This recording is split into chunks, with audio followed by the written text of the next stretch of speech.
यसु मसीह ने कहा मैं भी चाहता हूं कि तुम पाक साफ हो जा। आज हम भी जब ऐसी दुआ करेंगे तो खुदा हमारी जिंदगी में भी ये काम कर सकता है। आगे एक और देखते हैं, एक और ईमान है इसके आगे। जी पढ़े, आगे से पढ़े। हाँ जी। वो फौरन कोर्ट से पाक साफ हो गया।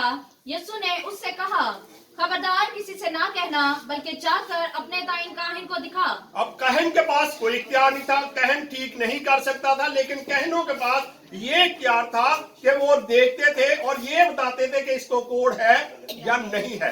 इसलिए खुदावंद ने कहा कि तू उनके कहन के पास जा, ताकि कहन तुझे कहे कि तू पाक साफ है, तो उसके बाद तू कौम में क्या है, शामिल हो सकता है, लोगों में शामिल। क्योंकि उस वक्त कोढ़ी को कोई इजाजत नहीं थी कि वो लोगों में रह सके, बल्कि कोढ़ी जो शहर से बाहर रहते थे और जब वो अपने काम काज के लिए कभी लोगों के दरमियान आते थे तो अपना मुंह ढांकते थे और शोर करते हुए गुजरते थे, कोढ़ी कोढ़ी नपाक नपाक, ताकि लोग उससे हट जाएं। लेकिन खुदावंद यीशु मसीह के पास जब वो आता है तो खुदावंद यीशु मसीह उसको फौरी तौर पे शिफा देते हैं। ये है ईमान। 8 आयत से